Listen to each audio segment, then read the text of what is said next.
Tech talent అంటే India, India అంటే tech talent అన్నట్టుగా మనం చేసేసాం వెస్టర్న్ కంట్రీస్ మైండ్‌సెట్ ఒక ఫ్యూ ఇయర్స్ వరకుని. ఇప్పుడైతే థింగ్స్ అయితే కాస్త చేంజ్ అవుతున్నాయి.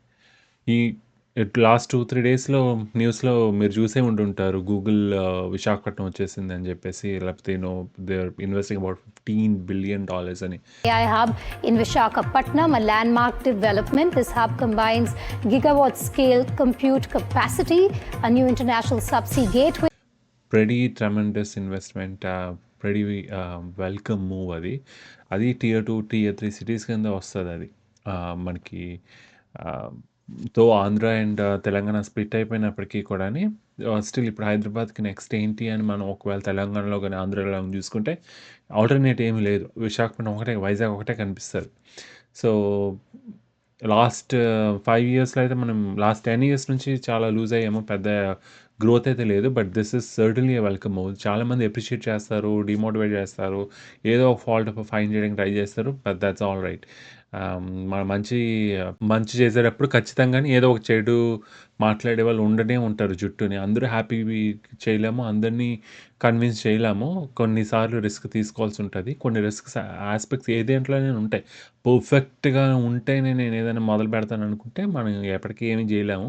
అలా ఉంటది మన లైఫ్‌లో గానీ, మనం తీసుకునే డెసిషన్ మేకింగ్ కంట్రీకి సంబంధించి కానీ ఏదైనా సరే. సో, ఈరోజు నేను టాపిక్ మాట్లాడేదేంటంటే అసలు ఇండియాలో టాలెంట్ ఆహ్, ఎప్పటికీ one of the world best class ఉందా? లేకపోతే ఏంటి? ఉన్నదంతా కూడా లార్జ్ సిటీస్‌లోనే ఉన్నాయా? లేకపోతే టియర్ 2, టియర్ 3 సిటీస్ లో అసలేం జరుగుతుంది? అసలు ఏ విధంగా టియర్ 2, 3 సిటీస్‌లో ఉన్న టాలెంట్‌ని మనం ఏ విధంగా బయటికి తీసుకురాగలుగుతామో, how can we really leverage that talent apart from not just focusing on the tier 1 cities. మీరు ఫస్ట్ టైమ్ నా వీడియో చూస్తున్నట్టే నా పేరు గౌతమ్. నేను ఉండేది new Brunswick, eastern part of Canada, Atlantic కెనడాలో. నేను యూజువల్‌గా అడగను. సో, ఇన్ కేస్ మీ ఈ కాంటెంట్ ఈరోజు ఈ వీడియో నచ్చితే please like. If you want to stay connected continuously to get my videos, subscribe చేసుకోవడానికి ట్రై చేయండి. ఇప్పుడు మన ఇండియన్స్ మాక్సిమం చాలామందిని మనం చూసి గర్వపడతాం. ఏది సీఈఓస్‌గా ఉన్నారు. మైక్రోసాఫ్ట్‌లో గానీ, లేకపోతే గూగుల్‌లో గానీ, అడోబీలో గానీ అని చెప్పేసి మళ్ళీ వాళ్ళ పేర్లు చెప్పుకొని we feel that pride, right? అదే ఫ్లిప్ సైడ్‌లో చూసుకుంటే మన టెక్కీసే వెస్టర్న్ కంట్రీస్‌కి వెళ్ళి ఇప్పుడు ఎస్పెషల్లీ టెక్ టాలెంట్ ఏదైతే గ్లోబల్‌గా వెళ్ళి ఎడ్యుకేషన్ కోర్సెస్ అవి తీసుకోవడానికి వచ్చి ఇక్కడ చాలామంది జాబ్స్ రావట్లేదు, లేకపోతే చాలా కష్టంగా ఉంది, జాబ్ మార్కెట్ బాలేదు అని చెప్పేసి. ఒక సైడ్ చూస్తే గ్రేట్ సక్సెస్ స్టోరీస్ ఉంటాయి. ఇంకొక సైడ్ చూస్తే ఏమొచ్చి మనకి స్ట్రగుల్ అయ్యే స్టూడెంట్స్, స్ట్రగుల్ అయ్యే టెక్ ప్రొఫెషనల్స్ కనిపిస్తారు. ఇవన్నీ 2 చూస్తే మనం ఇప్పుడు కరెంట్ స్టోరీని కనెక్ట్ చేసుకొని చూస్తే అసలు టెక్ టాలెంట్ ఇండియాది ఇంత ముందులాగా వరల్డ్ క్లాస్ ఉన్నారా? అసలు ఆ విధంగా మనం ప్రొడ్యూస్ చేయగలుగుతున్నామా? ప్రొడ్యూస్ చేయలేకపోతే ఎక్కడ ల్యాక్ అవుతున్నామో ఏం సంగతి అనేది ఒక 2, 3 విషయాలు మీతో షేర్ చేసుకుంటా. ఇంతకుముందు ఔట్‌సోర్సింగ్ అంటే బై డిఫాల్ట్ ఇండియానే మైండ్‌లోకి వచ్చేది. ఆ విధంగానే ఇన్ఫోసిస్ గానీ, టీసీఎస్ గానీ, విప్రో లాంటి ఆర్గనైజేషన్స్ అన్నీ కూడా క్యాపిటలైజ్ చేసుకున్నాయి. ఆ విధంగానే వెస్టర్న్ ఆర్గనైజేషన్స్ టైప్ చేసుకున్నాయి. ఆ ప్రాజెక్ట్స్ తీసుకురాగలిగారు. ఇక్కడ hundreds and thousands and lakhs of పీపుల్‌ని రిక్రూట్ చేసుకున్నారు. ఆ ప్రాజెక్ట్స్‌లో పెట్టి డెలివర్ చేసి ఆన్ సైట్ ఆపర్చునిటీస్ అని చెప్పి చాలా వరకైతే చాలామంది క్యాపిటలైజ్ చేసుకున్నారు, ఆప్టిమైజ్ చేసుకున్నారు. ఐ థింక్ అడ్వాంటేజ్ కూడా వచ్చింది కంట్రీకి గానీ, స్టూడెంట్స్ గ్రాడ్యుయేటెడ్ గానీ, లేకపోతే నేను ఎకనామికల్లీ కూడాని చాలా విధంగాని గ్రో అవ్వడానికి స్కోప్ ఇచ్చింది IT industry. Definitely undeniable fact ఇది. టీసీఎస్, విప్రో, ఇన్ఫోసిసే కాకుండా గ్లోబల్ ఆర్గనైజేషన్స్ కూడా ఇన్వెస్ట్ చేయడం స్టార్ట్ చేయింది. బెంగుళూరు నుంచి హైదరాబాద్ వరకు everybody started coming and knocking the doors. Okay, we want you guys to be there అన్నారు. బట్ ఈ రోజు మీరు ఇంకో ఫ్లిప్ సైడ్ చూసుకుంటే ఇండియా మీద మాత్రమే డిపెండెన్సీ లేదు. చాలా మంది కంట్రీస్, చాలా ఈ వెస్టర్న్ ఆర్గనైజేషన్స్ వేరే సైడ్ ఆఫ్ ది వరల్డ్ కూడా చూస్తున్నాయి. లైక్ ఈస్టర్న్ యూరోప్, లాటిన్ అమెరికాలో గానీ, ఈవెన్ కొంతమంది కొన్ని ఆర్గనైజేషన్స్ ఏఐ హబ్స్ ని ఆఫ్రికాలో కూడా పెట్టడానికి ట్రై చేస్తున్నారు. So India is no longer the only option, right? So competition ఇక్కడ కూడా ఉంది. అండ్ ఇప్పుడు మీరు ఈ 3 చూసుకుంటే వాళ్ళ ఇంగ్లీష్ ఫ్లూయెన్సీ చాలా ఎక్కువ, బెటర్ ఉంటుంది ఇండియన్స్ వాళ్ళకంటే. అది మనకి టియర్ 1 సిటీస్ లో కనిపించకపోవచ్చు ఆ particular gap area. But tier 2, tier 3 cities లో ఖచ్చితంగా కనిపిస్తుంది. ఎందుకంటే నేను ఇండియాలో ఉండేటప్పుడు రిక్రూటింగ్ చేసేవాళ్ళు. ఇప్పుడు టియర్ 1 సిటీస్ నుంచి ఎవరినైనా రిక్రూట్ చేయాలనుకోండి, ఇప్పుడు ఢిల్లీ వెళ్ళాలనుకోండి, ఢిల్లీ వాళ్ళు ఫ్లూయెన్సీ ఉంటుంది. ఓకే, ఇప్పుడు నేను హైదరాబాద్ కాకుండా వేరే వైజాగో లేకపోతే ఇంకేదైనా స్టేట్ చేసి ఫ్లూయెన్సీ ఉండదు. వాళ్ళ ఇంగ్లీష్ ఆర్టికులేషన్ స్కిల్స్ అవి బాగోవు అన్న టైప్‌లో ఒక ఇంప్రెషన్ అయితే స్ట్రాంగ్‌గా ఉంది. అందరూ అలా ఉండకపోవచ్చు. 60-70% ఆఫ్ దెమ్ స్ట్రగుల్ మాట్లాడతారు. బట్ ఆ ఫ్లూయెన్సీ ల్యాక్ అవుతది. ఆ articulation skills right choice of words to express that point అది మిస్ అవుతది ఖచ్చితంగాను వాళ్ళలో. సో, ఆ గ్యాప్ ఏరియా అయితే ఖచ్చితంగా ఉంది. మనం అఫెన్సివ్‌గా తీసుకోవడానికి లేదు. It's only gap area. చాలా మంది పర్సనల్ టైమ్ ఇన్వెస్ట్ చేసి వాళ్ళు షైన్ అయిన వాళ్ళు కూడా చాలా మంది ఉన్నారు. అది రియాలిటీని తెలుసుకొని మనం రీషేప్ చేసుకోగలిగితేనే అది అవుతుంది possibility. But still the gap area is a reality and we should accept. ఇప్పటికి ఉందా అంటే ఖచ్చితంగా ఉంది. నేను చూస్తుంటాను కదా సోషల్ మీడియాలో కొంతమంది గాని ఇప్పటికీ నాతో చాలా మంది ఇంటరాక్ట్ అవుతుంటారు. కొంతమంది ఓకే కెనడా వచ్చినా సరే అని బేసిక్ స్కిల్స్, లాంగ్వేజ్ స్కిల్స్ కొంతమందికి అంత షార్ప్ ఉండవు. మేబీ మీరు చూసుకుంటే మాక్సిమం క్రీమ్ అంతా కూడా ఎక్కడ ఉంటది? సిటీస్ లైక్ హైదరాబాద్, బెంగుళూరు, ఈ ఢిల్లీ, ముంబై ఈ మెయిన్ సిటీస్ అయితే మనకు తెలుసు.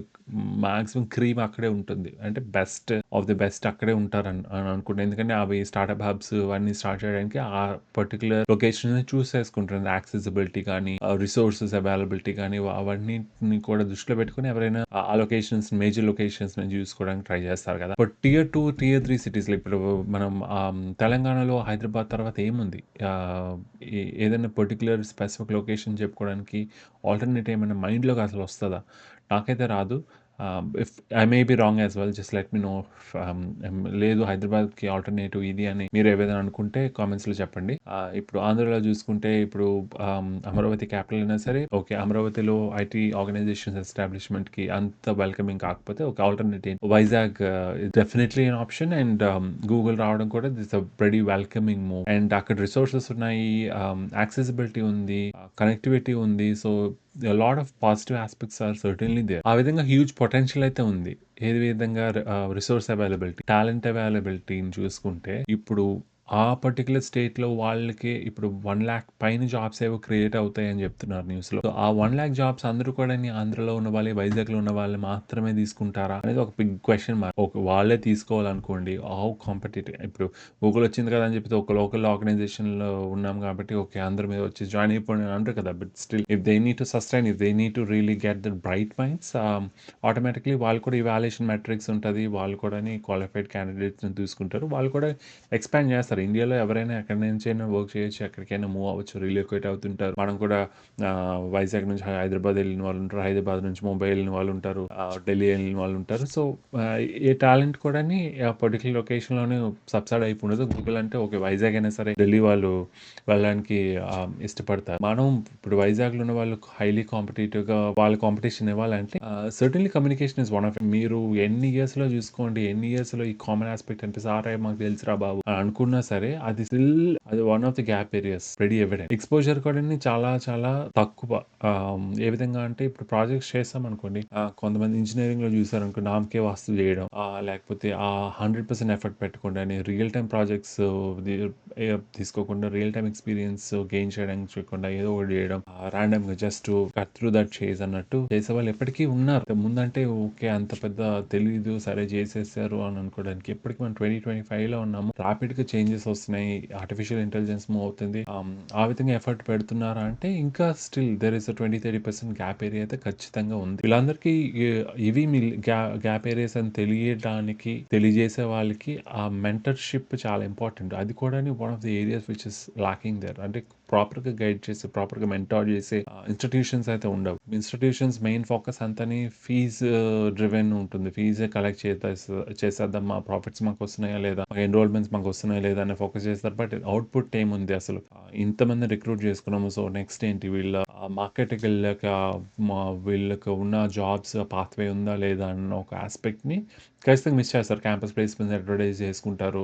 చిన్న చిన్న చోటు-మోటు జాబ్స్ వచ్చినా సరే ఓకే. 100% క్యాంపస్ ప్లేస్‌మెంట్ అనో, 100% ప్లేస్‌మెంట్ అసిస్ట్ అనో ఏదో ఒకటి చెప్పి అడ్వర్టైజ్ చేసుకుంటారు. బట్ వీళ్ళు వెళ్ళినాక వాళ్ళు సస్టైన్ అవుతారా? ఆ మార్కెట్‌కి ప్రిపేర్ అయి ఉన్నారా? ఆ కైండ్ ఆఫ్ ప్రెషర్‌కి ప్రిపేర్ అయి ఉన్నారా? అని చెప్పేసి. ఎందుకంటే చదువుకోవడం వేరే, ఆర్గనైజేషన్‌లోకి వెళ్ళి పని చేసి ఆ ప్రెషర్‌ని తీసుకొని సస్టైన్ అవ్వడం వేరే. మెంటల్‌గా ఇన్‌స్టిట్యూషన్స్ అసలు ప్రిపేర్ చేస్తున్నాయా అన్నది కూడా చాలా చాలా ఇంపార్టెంట్. ఇప్పుడు మీరు థర్డ్ ఆస్పెక్ట్ చూసుకుంటే చాలా మందికి ఒకవేళ గ్లోబల్ పాయింట్ ఆఫ్ వ్యూలో చూసామనుకోండి. ఇప్పుడు ఇండియన్స్‌ని ఎలా చూస్తారంటే great in coding, but system డిజైన్‌లో దే లాక్ ఇన్ దట్ అని పర్స్పెక్టివ్తో ఉంటారు. Only perspective, maybe not everybody is bad in system designing, but still there is perception that okay so coding అయితే ఫటాఫట చేస్తారు, బట్ దట్ బెస్ట్ అపీల్ చేయడానికి అయితే we are behind అని. ఎగ్జిక్యూషన్ అయితే బాగా చేస్తాం మనం, ఏదైనా ఉన్నదంటే ఇంప్లిమెంట్ చేయడానికి రెడీ అయిపోతాం, but ownership, lack of ownership అనేది చాలా సినారియోస్ లో ఎవిడెంట్ గా చూపిస్తాం మనం. We don't take that ownership. Okay ఇది మనది, మనం చేయాలి, ఈ ప్రాజెక్ట్ ఇలా సక్సెస్ అవ్వాలా అని చెప్పి ఒక ఆస్పెక్ట్ తో థింక్ చేయమన్నమాట. సో అది కూడా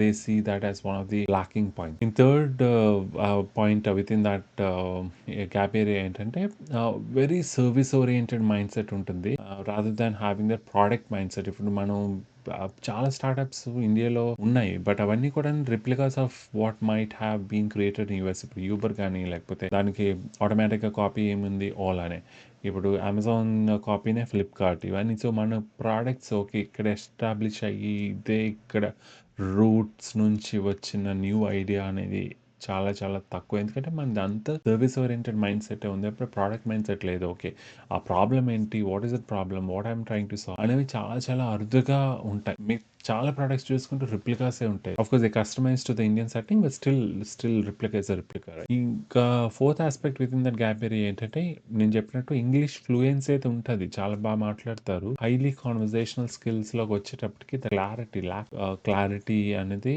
చాలా ఎవిడెంట్ గా కనిపిస్తుంది. సో ఇంగ్లీష్ వర్డ్స్ పిక్ చేసుకొని ఫడ ఇంగ్లీష్లో మాట్లాడితే ఒక ఆస్పెక్ట్ ఉంటుంది. అసలు ఆ క్లారిటీ ఆఫ్ థాట్ ఉందా, ఓకే నేను చెప్తున్న అవతల వాళ్ళకి అర్థమవుతుందా, ఐ రియలీ మెసేజింగ్ దట్ అన్న ఆస్పెక్ట్లో చాలా మంది ల్యాక్ అవుతారు. అందరూ ఎలా ఉండరు, maybe 10-20% or maybe at the max 30% అలా ఉండొచ్చు. మిగతా 70% వాళ్ళు కూడా రిమైనింగ్ 20-30% వాళ్ళు కూడా వల్ల ఇంపాక్ట్ అవుతుంది. ఆ పర్స్పెక్టివ్స్, ఆ ఇంప్రెషన్స్ అలా ఉండిపోతాయి కాబట్టి అందరూ ఇంతే అన్న టైప్లో గ్లోబల్ సెట్టింగ్లో చూస్తారు. ఈ పర్స్పెక్టివ్స్ అవన్నీ తీసుకుంటే మనం కీ ఏరియాస్ డెవలప్ చేసుకోవాల్సినవి 3-4 చెప్తాను. ఒకటి సాఫ్ట్ స్కిల్స్. ఖచ్చితంగానే మీరు ఏ జనరేషన్లో ఉన్నా, ఏ టైం పీరియడ్లో ఉన్నా, కమ్యూనికేషన్ స్కిల్స్ లేకపోతే, ఆ సాఫ్ట్ స్కిల్స్ లేకపోతే చాలా చాలా ఈరోజు గడపచ్చు, రేపు గడపచ్చు, ఎక్కడో దగ్గర అర్రే రిగ్రెట్ అవుతా, మనం అలా పాలిష్ చేసుకుంటూనే ఉండాలి. Every day is a learning story. So every day we have to keep learning something or other, and especially ఇవి అలా ఇంప్రూవ్ అయ్యే గ్రాఫే ఉండాలి తప్ప డిక్లైన్ అయ్యే గ్రాఫ్ కనబడకూడదు. సాఫ్ట్ స్కిల్స్ లో అస్సలు ఎఫర్ట్ పెట్టాల్సిందే. మనం చిన్నప్పటి నుండి చెప్తుంటారు ఇంగ్లీష్ లో మాట్లాడాలి అని చెప్పి, మనం తెలుగు నచ్చుతుంది, తెలుగు మాట్లాడాలి, మాతృభాష మీద అభిమానం ఉండాలి, బట్ స్టిల్ గ్లోబల్ సెట్టింగ్ లో ఉండేటప్పుడు మనం అది మాట్లాడలేము కదా. So English obviously something that will have to get fluent, and clarity of thought కూడా మనం వచ్చేటట్టు నేర్చుకోవాలి. అది ఓన్లీ ప్రాక్టీస్ ద్వారా వస్తుంది కాబట్టి, and as much as possible real world experience తెచ్చుకోవడానికి ట్రై చేయాలండి. మనం ఏదో చేసేస్తాము, మనం ఇంట్లో కూర్చొని ఏదో చిన్న ప్రాజెక్ట్ చేస్తాను అనుకుంటే ఆ ఎక్స్పోజర్ రాదు. మన ఇండియాలో మన ఇంట్లో కూర్చొని చేసే సెట్టింగ్ వేరే, మనం క్లయింట్ లొకేషన్ లో చేసే project real time problem solve చేయడం వేరే ఉంటుంది. So as much as possible ఆ నెట్వర్క్ చేసుకొని ఆ చిన్న ఆపర్చునిటీస్ అనేది తీసుకోగలిగి, ఆ రియల్ వరల్డ్ ఎక్స్పీరియన్స్ మన ఇంజనీరింగ్ లో ఉండేటప్పుడు, లేకపోతే బ్యాచిలర్స్ లో ఉండేటప్పుడే ఆ ఎక్స్పీరియన్స్ గెయిన్ చేయగలిగితే మాత్రం అద్భుతంగా ఉంటుంది. ఆస్పెక్ట్ మనం మెయిన్ అసలు ఇంపాక్ట్ ఏంటి అనేది ఆలోచించాము. ఇప్పుడు కూడా హౌ మీద ఫోకస్ చేస్తాను, why I'm dealing with this problem అనేది అసలు ఆలోచించాలి. సో హౌ మీద కంటే వై మీద ఫోకస్ చేసి why I'm trying to solve this problem అన్నది మనం ఐడెంటిఫై చేయగలిగితే, అసలు ఇంపాక్ట్ ఏంటి, what I'm trying to solve అనేది మనం తెలుసుకోగలిగితే, అప్పుడు మనం ఏం ఇంపాక్ట్ క్రియేట్ చేసాము, ఎలా చేసాము అనే దానికంటే అసలు మనం చేయడం వల్ల అసలు ఏం జరిగింది, అవుట్పుట్ ఏంటి, అసలు what is the impact that it created అనేది చాలా చాలా ఇంపార్టెంట్. ఇప్పుడు ఇంపాక్ట్స్ మీద అంతా నడుస్తుంది. సో ఇంకా నెక్స్ట్ 5-10 years వరకు కూడా అదే జరుగుతుంది. So unless something else flips back. So every 5-10 years కి ఏదో ఒక న్యూ థింగ్ ఇంట్రొడ్యూస్ అవుతుంది. The changes the entire course of action. So directions అన్ని మార్చేస్తుంది. Will have to pivot according to that. So అందుకని మీరు ఇంపాక్ట్ మీద ఫోకస్ చేయాలి. ఈ కాలేజెస్ అన్ని ఇవన్నీ పాసిబుల్ ఎలా అవుతాయి అంటే, colleges definitely has to change. వాళ్ళకి కావాల్సిన లెక్చర్స్ కాదు, చాలా కాలేజెస్ ఇండస్ట్రీ ఎక్స్పర్ట్స్ తీసుకెళ్లి గెస్ట్ లెక్చర్స్ గా తీసుకొస్తారు. ఆ మెంటర్షిప్స్ రన్ చేయించాలి. అప్పుడు the student will really get that outside view. Okay, so world ఎలా ఉంటుంది, ఆర్గనైజేషన్స్ ఎలా ఉంటుంది, this how I have to prepare my self అని చెప్పేసి, ఇంకా ఏదో ఒక అసైన్మెంట్ చేసేస్తున్నాను కాకుండా అసలు ఏ ప్రాబ్లమ్ సాల్వ్ చేస్తున్నా, అసలు ప్రాబ్లమ్ సాల్వ్ చేయడానికి అది ప్రాబ్లమ్ స్టేట్మెంట్ చాలా చాలా ఇంపార్టెంట్. ఇంగ్లీష్ ఫ్లూయెన్సీ కన్నా ఇంగ్లీష్ ఆర్టికులేషన్ స్కిల్స్ చాలా చాలా ఇంపార్టెంట్. మీరు ఏదో యాక్సెంట్తో మాట్లాడాల్సిన అవసరం లేదు, మీరు చెప్పేది ఫ్లూయెంట్గా ఉండి ఆర్టికులేషన్ స్కిల్స్ని కూడా ఎగ్జిబిట్ చేయగలిగితే అది ప్లస్ పాయింట్ అవుతుంది మీకు ఎప్పుడైనా సరే. ఇప్పుడు వరల్డ్ ఎలా అయిపోయిందని ఇప్పుడు నో మోర్ క్వాంటిటీ అండి. ఇప్పుడు ఆర్టిఫిషియల్ ఇంటెలిజెన్స్ వచ్చేస్తుంది కాబట్టి ఆటోమేటిక్‌లీ డెవలపర్స్ తగ్గిపోతారు, టెస్టర్స్ తగ్గిపోతారు, వాళ్ళు తగ్గిపోతారు, వీళ్ళు తగ్గిపోతారు అంటున్నారు. ఆటోమేటిక్‌గా క్వాంటిటీ మీద ఫోకస్ తగ్గిపోతది. క్వాలిటీ మీద ఫోకస్ పెరుగుతది. సో, ఆబ్వియస్‌లీ అలాంటి టైమ్ పీరియడ్‌లో ఉండేటప్పుడు how can we really stand out? అది మన ఫోకస్ ఏరియా. మనం ఎలాగ క్వాలిటేటివ్‌గా మనం ప్రొజెక్ట్ చేసుకోగలుగుతున్నాం అనేది చాలా చాలా ఇంపార్టెంట్. ఇవన్నీ మనం ఇంప్రూవ్ చేసుకోగలిగితే I think nobody can stop us. Nobody can stop us. I think we still irrespective western organizations వేరే లొకేషన్స్‌లో వేరే కంట్రీస్ వైపు చూసినా సరే will still stand out in some or the other, right? So, unbeatable అవ్వాలంటే automatically మనకున్న ఫ్లాస్‌ని, మనకున్న గ్యాప్ ఏరియాస్‌ని ఫిల్ చేసుకోగని ఎక్కడ పివట్ అవ్వాలో, ఎక్కడ రీడైరెక్ట్ అవ్వాలో అది చేసుకోగలిగితే అద్భుతం.